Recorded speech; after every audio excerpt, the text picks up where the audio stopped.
Welcome to Tice Travel Time. Today I will be talking about must-know tips before hiking the Salkantay Trek. This Salkantay Trek is a must-do experience and it is so worth it. But before you go on the trip, it's important that you know a few tips that will really help make the trip even more enjoyable. So let's get into it and talk about some essential tips. As I mentioned in my Salkantay video, bug spray is essential. I had a lot of people in my group and they got crazy bug bites. I'm talking all over the arms, all over the legs, pretty much everywhere. And you do not want that to be you. So make sure that once you're entering the jungle, that you apply as much bug spray as possible and really often. Keep your body covered and maybe avoid wearing shorts. If you decide to wear shorts, definitely make sure you are wearing bug spray. So that is your first tip. Your second tip is that you will have to pay to use a bathroom. Now, it's pretty cheap. It's only one sole, which is 25 US cents. But generally, you need to still have cash on you. So it's important that you carry some coins and some cash on you so that you are able to pay for the bathroom. Also, something I was actually pretty surprised about is that there's a lot of little shops and stores that are randomly set up along the hike, and you can buy Gatorade and snacks there and different drinks. So if you are interested in buying those also only mostly accept cash. If you are planning to go on the Salkantay Trek, make sure you bring some small coins that you can use for the bathroom and snacks and drinks along the way. My third tip is that you are going to be very high up. The Salkantay Trek is very high at elevation, and I highly recommend taking Diamox for elevation sickness because it definitely makes it easier. Despite this, some people might decide not to take Diamox and hope that their bodies feel well. If you are struggling with altitude sickness, you will have the option to pay for a horse to take toward the Salkantay Pass.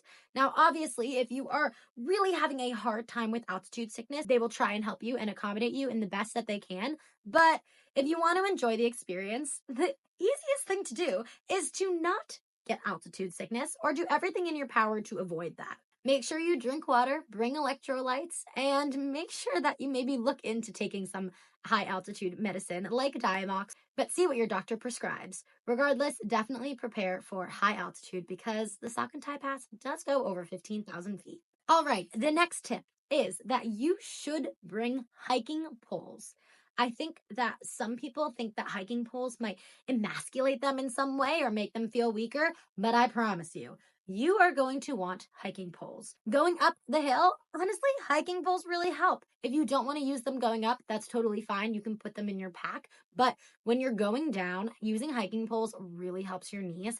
And I found having 2 hiking poles really helped me. This made a significant difference in my speed and my overall physical well-being because I felt way better. I know that a lot of people maybe decide not to use hiking poles. I booked my trip through Salkantay Trekking and it was a little extra to get the hiking poles, but 100% worth it.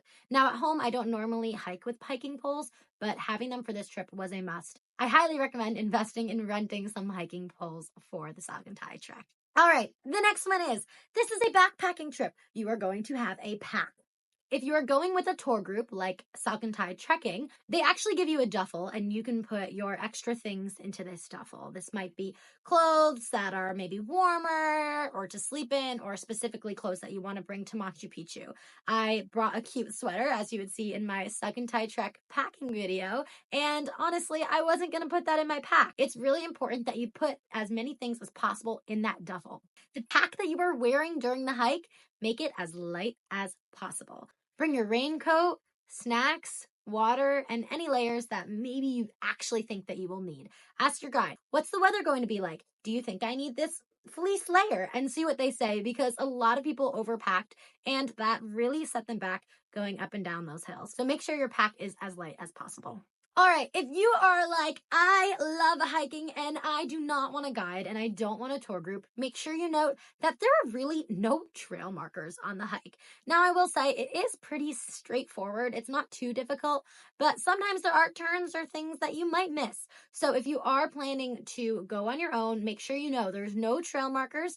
Make sure you have the map on your phone, but also print it out, and that you are very much aware of where the trail is going. There is a part on day 2 where most of the hikers will all follow the normal path, Or you could actually go even steeper and a little higher and go with the horses. Now, I don't recommend that. Someone in our group did that. But if you want to do that, totally do that. But just be aware of the specific path that you want to do if you decide to do the hike alone.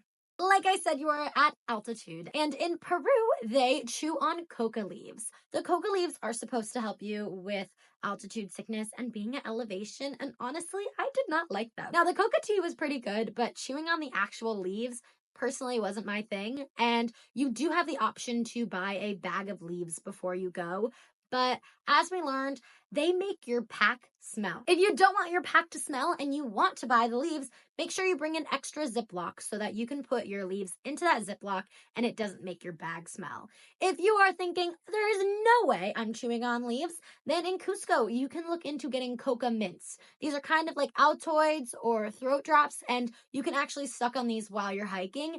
And I found that that is much easier. It doesn't make your bag smell. They're smaller. They're really easy to just put in the side pocket of your hiking bag. So I recommend that. Coca leaves are a thing, but make sure that you maybe try them, see what works for you, and see what you enjoy the best. This experience is about you, so I'm just here to help make it a little better. The next thing I recommend is bringing headphones. I know some people enjoy hiking and in listening to the nature sounds, and personally, I mostly listen to the nature sounds, or I was yapping away with all the different people that were doing the hike, or just heavy breathing so that I could get myself up the hill. But if you are someone that needs headphones to maybe get you up that hill or provide you motivation, or you want to listen to an audiobook or a podcast, that is great. I think having headphones is really nice to have. So if you are someone that wants to listen to music or whatever is your choice, make sure that you bring your headphones and they're easily accessible in your pack. My last tip is that you should look out for hidden Inca ruins on the trail. On the last day of hiking, so day 4, my dad and I were just really looking around a lot. And as we were walking along the train tracks, we were able to see a little bit of ruins. And we asked our guide, can we walk through these woods? It wasn't very far, but we asked if we could walk through the woods to look. And we actually found Incan ruins that are still being discovered today. It was incredible. It was so cool. And I literally was like, Dad, this is crazy. Like, these are literally Incan ruins. And I was super excited with the guide. And the guide was like, yeah, there's a lot of Incan ruins here, and we're still discovering them today. He was not in the same level as me, but this is really cool. Keep an eye out and just enjoy the journey. Look around, enjoy your surroundings, and make the most of this trek. This Salkantay Trek is a must, and you will absolutely love the journey. Thank you so much for watching Tice Travel Time. Make sure to like, comment, and subscribe, and I'll see you in another video.